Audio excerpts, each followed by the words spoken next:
yéen a ngi ànd ak seen émission antenne 14 yéen ngi seetaan MMD Média Yoro Dia nekkoon na ministre ci jamonoy nguuru Macky Sall et ba léegi dafay réclamer ni moom républicain la waaye bi ñu ko invité ci Sen TV day occasion la ci moom ngir mu song gouvernement bi déet waaye mu ni waaw bu ma sañoon Diomaye Faye def li nga xamante ni bii moom la yéene Sénégal waaye daa awagul yoon wa déet waaye Yoro mu ni kay ndax ba ñu ñëwee ba léegi ay projet yu Macky Sall dong la ñuy inauguré xanaa balaa 2025 jeex Diomaye bi la yoon dana inauguré boppam lu mu initiel boppam ci seen grand projet yi nga xam ni moom la ñu wax ni amal nañu ko Sénégal maanaam daal débat ba opportunité la ci Yoro Dia ngir mu sànni ay xeeram ba doyal seetaan leen ko dellu si waat.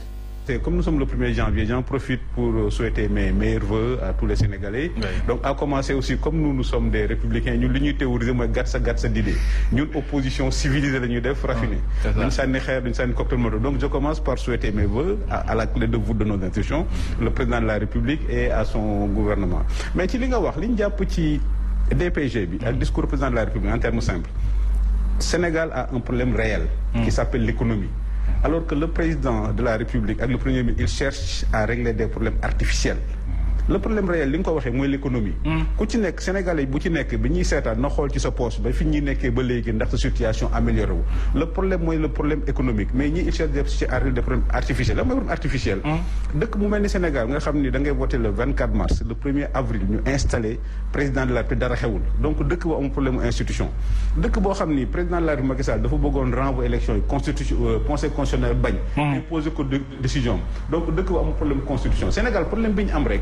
mooy un problème économique donc c'est le problème réel malheureusement Sonko ak Diomaye ñoom ils cherchent comme économie xamuñ ci dara ils cherchent à créer et à régler des problèmes artificiels problème artificiel mooy par exemple li président wax démb oui la régulation des partis politiques il y a trop de partis politiques c'est du détail ça n'a aucune importance parti politique c'est une association privée compte tenu des enjeux mais c'est des enjeux mais c'est du détail même s'il y a 6000 partis politiques l'essentiel l'État prend les dispositions pour que bu élection amee mu fixer des critères pour que ñu remplir critères yi dem ci beneen fi waxoon personnel bi ñu fi waxoon li may wax Sonko ak Diomaye problème bi ñu am xamuñ ni le temps ne chôme pas ils ont raté les 100 premiers jours ils ont raté les 10 premiers mois beneen bi mooy xool fi li énergie bi ñu perte ak temps bi ñu perte ci affaire assise de la justice fu mujjee li wala fi di wax phrase daani xëddem il faut que ñoom ñu xam ni ñoom ñoo les autorités du Sénégal donc le seul problème que le pays a c'est un problème économique nous sommes une exception démocratique en Afrique nous savons comment élire un président nous savons comment le virer il y a tellement d'alternance il y a la liberté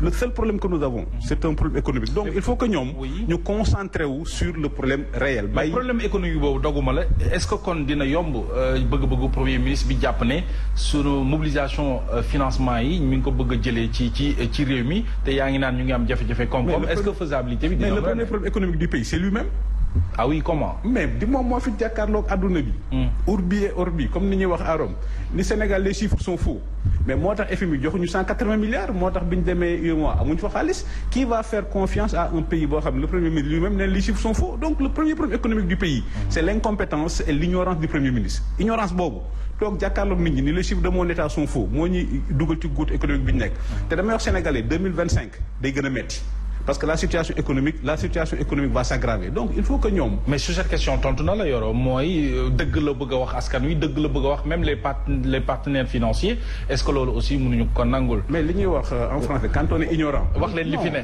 non ko nangul non quand on est ignorant. on devient audacieux mais li mu wax les chiffres ça se discute. oui te am na ku fi convoqué woon la benn je crois Moustapha Diakhaté maa ngi profité d'ailleurs pour nuyu ko. oui ñu koy nuyu bu baax Moustapha Diakhaté évidemment di ko masawu di ko masawu ça montre aussi li ma doon wax. la priorité de ces gens-là la seule urgence de Pastef c'est pas l'économie la seule urgence de Pastef c'est la vengeance. dinañ ci ñëwaat. Michel Barnier bi mu nekk ministre France lu mu wax le déficit public est plus important que je ne le pensais. Ousmane Sonko ñëw ni oui les chiffres il dit pas que les gens de Bercy ont fait du faux lui il défend les intérêts de la France il met la France au-dessus de tout mais Ousmane Sonko met sa personne au-dessus de tout parce que pour lui il est dans un bras de fer avec Macky Sall sa guerre personnelle avec Macky Sall la rancœur avec laquelle il poursuit Macky Sall moo ko gënal Sénégal. alors que président Macky Sall nekkatu fi. mais nekkatu fi. nekkatu fi États-Unis. est-ce que war na nekk priorité. mais États-Unis temps yi passé déggoo fa ñuy wax lockdown. affaire déficit budgétaire ñoo ngi négocier. mais bien sûr oui moom rek. en termes de science politique c'est la première fois dans l'histoire de l'humanité ñu gis un premier ministre mu ni les chiffres de mon pays sont faux. moo tax bi ñu demee FMI da leen wax mais yéen comment sur quelle base on va prêter de l'argent? Votre premier ministre lui-même a dit que vos chiffres sont faux. Donc attendez d'avoir les vrais chiffres.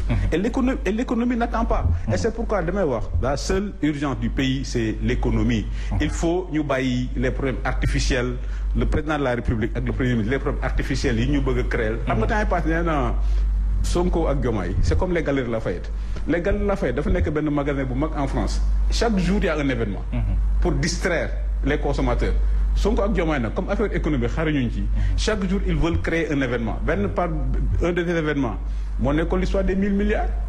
gis naa bi mu demee assemblée nationale Mbaye Dione maa ngi koy nuyu. laaj na ko ci 1000 milliards yi mais tontu wu ci. 1000 milliards yi ba léegi tontu wu ci. donc il faut que ñàkk a xam économie mooy xëy suba teel quand on dit quand le bâtiment va tout va. xëy suba teel rek arbitrairement j'arrête tous les travaux. du BTP j'arrête tous les lotissements. parce que quand les gens investissent dans un pays pour deux raisons. Un, dëkk bi am na stabilité politique. Bien sûr. Les gens n'investissent jamais dans un pays en guerre. Personne n'investit en Somalie. Sénégal am na stabilité politique. Les gens investissent dans un pays où il y a de la sécurité juridique et judiciaire. Mais qui va venir investir dans un pays où le premier ministre de façon arbitraire comme ça? Sénégal am na stabilité politique. Les gens investissent dans un pays où il y a de la sécurité juridique et judiciaire. Mais qui va venir investir dans un pays où le premier ministre de façon arbitraire comme ça, punition collective, j'arrête tous les travaux, j'arrête tous les lotissements. Donc loolu mooy problème mu Sénégal. mais kon est-ce que Yoro doguma la est-ce que kon li ngay wax nii c'est tellement important est-ce que kon le premier ministre nekkul ci impasse parce que. bien sûr pour même financer. les gens qui sortent, tu es diplomate, il va tout droit au mur. pour même financer les projets du Sénégal moom dafa jàpp ne les mécanismes de mobilisation da ci war a boole. investisseurs nationaux yi. alors est-ce que jàpp nga ne investisseurs yooyu noonu mën nañu apporter leur pierre à l'édifice. c'est de la plaisanterie. Ce qu'il appelle les diaspora bonnes là, c'est de la plaisanterie. Moi, j'ai été de la diaspora. J'ai vécu à Paris pendant 5 ans. Les gens de la diaspora, dañuy xar seen tànku tubéy liggéey suba ak ngoon pour nourrir seen famille. Amuñ épargne buñ investir au Sénégal. Ce qu'il appelle les patriotes bonds là, l'économie. Li ñuy wax l'économie, c'est la confiance. L'économie, c'est la consommation. La consommation se fonde sur la confiance. Maintenant, ñoom, au lieu de semer la confiance, au lieu, nous sommes d'accord que jeunes yi, ils les ont plébiscités. 54%. Bien sûr. Au lieu de s'appuyer sur ça, cette énergie individuelle là, pour créer un projet collectif. Ñoom, tout ce qui les intéresse, c'est la vengeance. Voilà, depuis le début, oui, Barthélémy Diaz, Moustapha Diakhaté, Bah Diakhaté, dit cybercriminalité. Les urgences du Sénégal ne sont pas les urgences de Pastef. La seule urgence de Pastef, moi, la vengeance. C'est pourquoi j'en profite, comme nous sommes le 1er janvier, j'en profite pour formuler le vœu qu'enfin, en 2025, que le président de la République, Bassirou Diomaye Faye, pose une première pierre. Parce que pour monter un projet, inaugurer ko, financer ko, inaugurer ko, ça prend au moins 2 ans. Et bëgguma comme président sama kal la, bëgguma que son mandat là, ces 5 ans là, que ça se réduise à de la vengeance, ak inaugurer les projets de Macky Sall. Projet Macky Sall yu bëri pare na. Mais bañ ko inaugurer rek ñu projet Macky Sall moo tax inauguré. Donc damay formuler le vœu que président Bassirou Diomaye Faye, qu'en 2025, au moins qu'il pose la première pierre d'un grand projet parce que moom loolu la ñuy xaar ci moom. mais Yoro Dia voilà mais pour ñu comprendre Yoro il a dit l'économie mooy consommation et doo wax consommation te waxoo confiance c'est-à-dire que man mënuma comprendre qu'est-ce qu'il veut dire quoi en fait. Le grand journaliste Yoro c'est mon grand c'est mon ami parce que arabisant la day làkk arab quoi moo tax maa ngi moom dafa am faneen fu ñu bokk xam nga Yoro man mënuma comprendre loolu gis moo ko ci science man l'économie c'est la consommation te doo wax consommation te waxoo confiance donc xëy na su ma ko delloo bal bi dina ma wax moom foofu yan texte la indi pour xam